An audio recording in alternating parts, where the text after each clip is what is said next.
Puji Tuhan, aku saat itu dapat kesempatan untuk menemani mama. Dari pertama kali mama divonis kanker payudara.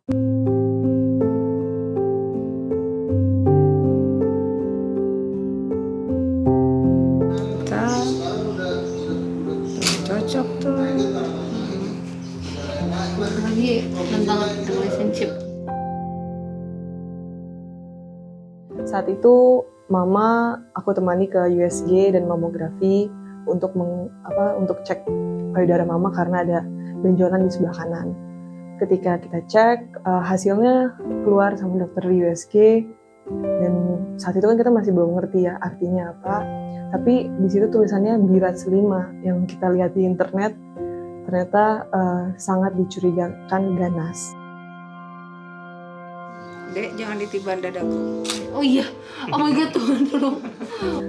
Rasanya saat itu pas dengar di vonis dokter, aku cuma lihat mama dan kondisi mama. Saat itu sukacita sih yang aku lihat ya, dimana mama menyerahkan apapun keputusan dokter. Dia bilang, angkat aja dok, kalau memang mesti diangkat, saya ikuti arahan dari dokter.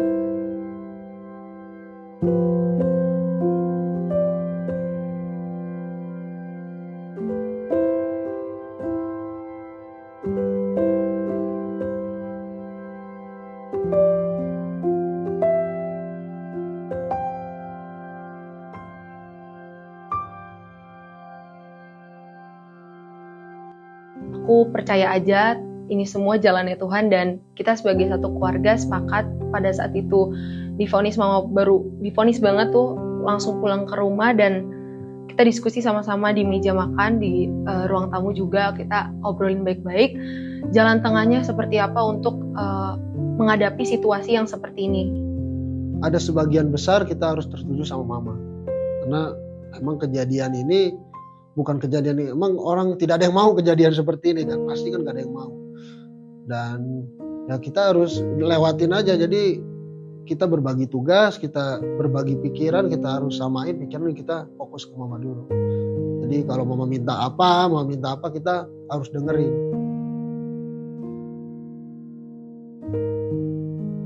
Kita juga sebagai anak juga harus tahu kondisi, dan di situ dengan berbagai kejadian yang datang ke kehidupan kita jadi belajar, tahu dewasa, tahu menempatkan diri, tahu bersikap. Yang pertama tuh harus dilakuin tuh apa? Ini kan toh untuk kita nanti menghadapi hal-hal yang lebih besar. Setia dulu dengan hal-hal yang kecil, baru Tuhan percayain hal-hal yang besar. Dari situ aku belajar, kalau misalnya disuruh pisahin antara masalah pribadi dengan masalah yang ada yang sekarang, ya nggak bilang masalah sih, lebih ke tantangan yang keluarga Tuhan kasih kepada keluarga aku. Ya aku pinter-pinter kayak lebih disaring apa informasi yang bisa di-share ke keluarga, apa yang bisa di-handle sendiri, atau bisa juga aku share juga cuman ke kakak-kakak tapi tidak ke orang tua gitu. Aku ngebaginya seperti itu, dan so far so good, maksudnya masih bisa ke-handle gitu hal-hal yang ada terjadi dalam pribadi aku sendiri gitu. Rasanya tuh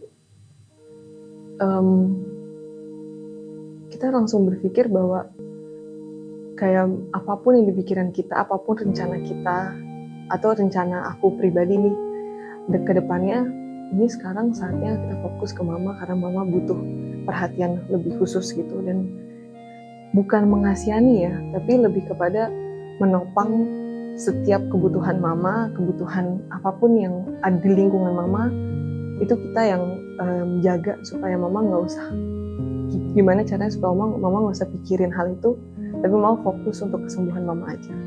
Jadi melihat kondisi itu dan kekompakan kita nih langsung sama-sama sepakat, itu langsung jadi kayak otomatis aja sih, bukan menjadi opsi lagi. Kayak kalau kita punya berpikiran mau ngerjain ini, ngerjain itu, utamanya itu prioritas pertama adalah mama saat itu.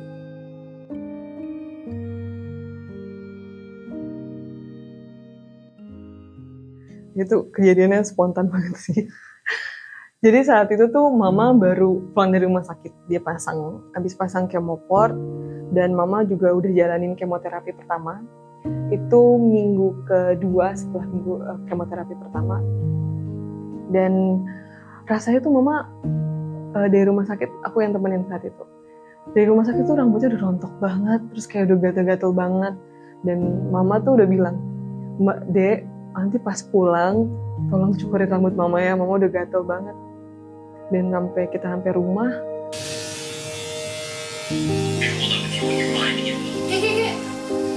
Yay! oh my god, Mom, look it! Kek, are you that mom? Are you serious? Iya dong. Are you serious? Wow, no, you don't have to do that. Yay! Keke,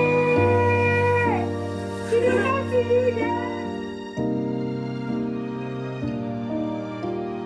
proses mama dicukur itu tuh adalah momen dimana aku tuh melihat kembali flashback nih, apa yang terjadi sama mama pas di rumah sakit, apa yang aku melihat bagaimana mama mesti kesakitan, bagaimana mama mesti rasa nggak enak badannya,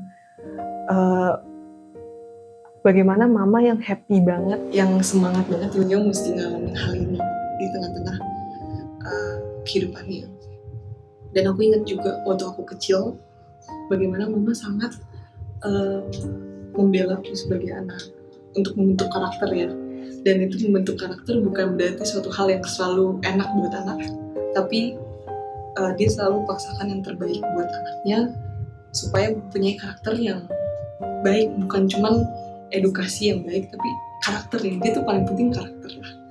Kasihilah, kasih persaudaraan. Jadi memang kita juga didik tentang pelayanan lah apa, tentang ke gereja juga kita kasih persaudaraan, itu penting. Jadi mama memang dulu keras juga tentang harus saling mengasihi gitu.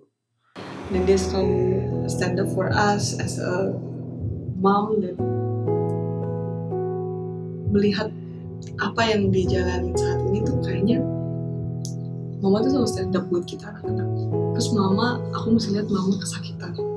Itu kayak, aduh, kayaknya it is enough deh Tuhan, kenapa sih mesti ini lagi gitu, mesti ngalamin kesakitan lagi. Kehilangan rambut itu nggak seberapa lah sama apa yang mamaku udah bikin ke aku. Dan melihat mama mesti di kemo, waktu itu pertama kali di kemo, itu tuh obatnya kan ya obat nuklir sebetulnya kan, itu yang dimasukin ke badan mama. Suster aja pakai baju APD, pakai sarung tangan tuh sampai 2, masker 3, terus dia kayak pakai face shield gitu sama goggles. Aku jadi nangis. Aku juga nangis. Okay, no, you don't have to do that. You have beautiful hair, Keke. Oke. Aku nangis. It's okay, Mom. Oh my God. Happy banget sih pas ngeliat itu, dan aku nggak expect banget tiba-tiba viral dan banyak banget yang dukung, supportive banget orang-orang. Jadi it was a happy moment banget buat kami sekeluarga, dimana bisa mengabadikan momen. Aku cuman lihat visi di depan itu, God, you have my vision gitu. Jadi God's vision lah yang ada dalam hidup aku dan keluarga aku. Aku percaya kalau yang terbaik itu keputusan dari Tuhan. Last word is from God, not from doctors, family, or even friends yang bilang bentar lagi mama udah nggak ada gitu-gitu. Itu last word from God, dan aku percaya itulah keputusan yang terbaik buat Tuhan, karena nggak enak juga kan mama kalau misalnya jalanin sakit-sakit kayak gini, dia hahaha hihi di luar, tapi di dalam dia berjuang banget. Dan aku tahu keputusan Tuhan yang terbaik, mau mama ada, mau mama nggak ada, aku senang buat mama, dan aku bakal lakuin yang terbaik selama mama masih ada sebagai aku seorang anak gitu. Wow, aku adalah orang yang paling sangat diberkati. Janji Tuhan tidak pernah meninggalkan dan mengecewakan orang-orang yang bersandar kepada Dia. Dan aku udah ngerasain kalau kita mendahulukan Tuhan, berani mengambil langkah iman bersama anak-anak, Tuhan pasti bela. Aku memang bilang sama mereka, Mama nggak terlalu banyak tuntut kalian di dalam segi pendidikan sekolah. Buat Mama asal kalian naik kelas terus and you are happy. Saya selalu bilang sama anak dari dulu, are you happy? Itu pertanyaan aku setiap kali mereka pulang dari sekolah masuk ke dalam mobil, itu aja pertanyaanku. Aku speechless, benar-benar punya anak-anak seperti ini, luar biasa mereka. Dan jadi kalau tanya ke saya, terpujilah nama Tuhan, segala kemuliaan ku kembalikan kepada Tuhan, karena mereka ini punya Tuhan. Ku kembalikan kepada Tuhan dan terima kasih kalau aku bisa menikmati berkat Tuhan melalui Joshua, Keisha, dan Alita. Kiranya itu juga dikembalikan kepada Tuhan kemuliaannya ini, bukan buat manusia. Tuhan Yesus baik.